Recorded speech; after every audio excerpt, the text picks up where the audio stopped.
Al-Farabi, as his predecessors, termed human beings rational animals, al-hayawanun natiq, who are superior to other creatures. Human beings enjoy their dominance over other species because they have intelligence and free will. Both function as the abilities existing in human being. In Kitab Ara Ahlul Madinah Al-Fadilah, Al-Farabi explains that human soul has 5 faculties. First, the ability to grow is called the vegetative faculty, Al-Quwwah Al-Ghaziyah. It enables humans to grow bigger and taller. Second, the sensitive faculty, Al-Quwwah Al-Hassa. This faculty enables humans to receive stimuli such as heat, cold, and others. This faculty enables humans to taste, smell, hear, and see the colors of each object. Third, the imaginative faculty, Al-Quwwah Al-Mutakhayyila. This faculty enables humans to still have an impression or to conceive an impression of an object even though the object has been absent. This faculty also has the ability to combine and separate the impressions previously received from the senses to produce a picture or an image in mind, irrespective of its being true or false. Fourth, the rational faculty, Al-Quwwah An-Natiqah, which enables humans to understand various meanings, so that human being can distinguish between one from another. This is the ability to master science and art. Fifth, the faculty of taste, Al-Quwwah At-Tarwiyah, which makes humans have an impression of what they emotionally feel, likes or dislikes. Human knowledge, according to Al-Farabi, is obtained through 3 faculties, namely the sensitive faculty, Al-Quwwah Al-Hassa, the imaginative faculty, Al-Quwwah Al-Mutakhayyila, and the rational faculty, Al-Quwwah An-Natiqah, respectively referred to as the external senses, internal senses, and intellect. These 3 kinds of senses are the main means of scientific achievement. According to Usman Baka, the division of the 3 senses according to the triune structure of the physical, mental, and spiritual worlds in the cosmos. Let's scrutinize those further. The external senses, Al-Hawas Al-Zahira, consists of 5 elements: sight, smell, hearing, touch, and taste. This sense is concerned with material objects. Compared to the other senses, the sense ability is the weakest and most limited. It can only imprint an image of the object without being able to capture the image itself. Al-Farabi likens it to a mirror that only reflects the image of the object without being able to capture its image, moreover to record it.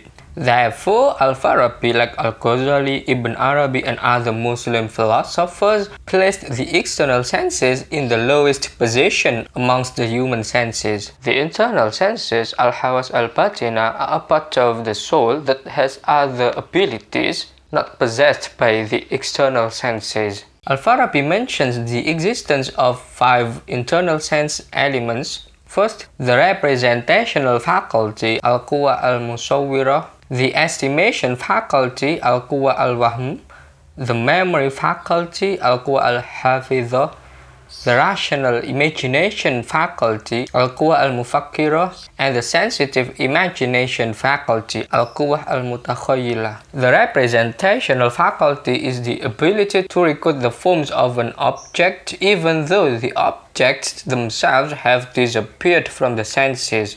It has a power of abstraction more perfect than the external senses, so that it doesn't require the presence of matter to present form. However, forms in the representational faculty are not free of their material accidents. These forms are captured at once with their material bonds, such as space, time, quality, and quantity. Indeed, there are other objects that cannot be perceived by the external senses even though they are related to a sensory object. such as good and bad or pleasure and hate. This is where the function of the estimative faculty wahm comes to work. According to Al-Farabi, the scope of the estimative faculty relates to entities beyond the reach of the senses, such as the good and the bad. The estimative faculty abstracts non-material entities from matter, so that the level of abstraction is said to be more perfect than the abstraction of the representational faculty. To clarify the estimative faculty, Al-Farabi gives an example of the case of sheep with a wolf. When the sheep see the wolf, what the sheep catch is not only the wolf's physical form, but also their state of hatred of it. Hatred of wolves, something beyond the reach of the senses, is captured through the estimative faculty of those sheep. Memory, al-quwa al-hafidha, is the ability to record or to store entities perceived by the estimative faculty. The relationship of memory with non-material entities perceived by the estimative faculty is the same as the relationship of the representational faculty with the forms of sensed objects. Al-Farabi distinguishes between memory al-hifz and understanding al-fahm. Memory is related to words and more particular and personal, while understanding is more directed to meanings and is universal and principal. Therefore, Al-Farabi considers understanding higher than memory. The imaginative faculty, al-quwah al-mutakhayyila, is the creative ability to compose or combine a new image with other previous images stored in the representational faculty, al-quwa al-musawwira, through the combination process and the sorting process. That is the imaginative faculty of combining certain images with other images or sorting out some images. There are two models of imagination in Al-Farabi's perspective. First, imagination by utilizing images that have been created through the assistance of the estimative faculty. And second, imagination that is actually exploited and manifested by the estimative faculty. The first exists in humans and is called the rational imagination, al-quwah al-mufakkira, while the second in animals and is called the sensitive imagination, al-quwah al-mutakhayyila. Nevertheless, in his writings, Al-Farabi uses the term imagination, mutakhayyila, to refer to the rational imagination, al-quwah al-mufakkira, that exists in humans. Imagination is the most significant part of the internal sense I mentioned before. Al-Farabi places it in the middle position connecting the internal senses and the intellect. In his other work, Al-Farabi even states explicitly that the imaginative faculty is one of the means of obtaining knowledge, also functions in the process of receiving revelation, which I'll allude shortly. Intellect is the main key in Al-Farabi's philosophical thought, including it being related to science. This intellect has two aspects, practical and theoretical. The theoretical aspect is used to capture the forms of intellectual objects, al-ma'kulat, while the practical one is used to distinguish one thing from another so that we can create or change something from one to another. The second usually occurs in practical skills such as carpentry, agriculture, and the like. The term intellect itself in Arabic is called aql. However, it is unlike reason, which is also a translation of the word aql. Al-Farabi uses these two terms in this. Al-aql al-juz'i translated into reason, whereas al-aql al-kulli translated into intellect. Intellect is related to the process of intuitive understanding to comprehend transcendent truths, and it works by virtue of the emanation void from the upper realm, so it couldn't be wrong. The knowledge the intellect attains, therefore, is true and certain. Meanwhile, reason is related to discursive thinking, fikr, and works by virtue of data coming from the internal and external senses. This type of data by Al-Farabi is not considered free of the possibility of being wrong and doubtful. It may be that the incoming data is false or incorrect, because of the weakness of the senses that catch it. Al-Farabi compares the intellect to the reason like an object to its image. Intellect is like the sun shining all within human, while reason is the reflection of the sun shining on the plane of the human's mind. In the Trikat, Al-Farabi explains the term intellect in 6 senses. First, the intellect that ordinary people attribute to intelligent or perceptive people. In a similar context, this intellect can be termed common sense. Second, the intellect as used by theologians, Ahlul Kalam, when they confirm or reject certain opinions. This intellect is something used to measure plausibility. Third, the intellect which Aristotle calls in the analytical posterior as habitus or malakah. This intellect leads humans to know the principles of proof, demonstration intuitively. In a chapter, Al-Farabi reads as follows: "It is the potential of the soul by which human can reach belief through true and certain premises, not from analogy or reasoning. It is a priori understanding without knowing where and how. The potential is the same initial understanding completely devoid of thought, while the premises themselves are the foundation of the science of reasoning." Fourth, the intellect that Aristotle reveals in the Nicomachean Ethics as a practical intellect resulting from a long struggle of human being giving awareness of actions that should be chosen or avoided. In the previous classification, this type of intellect belongs to the category of the practical intellect.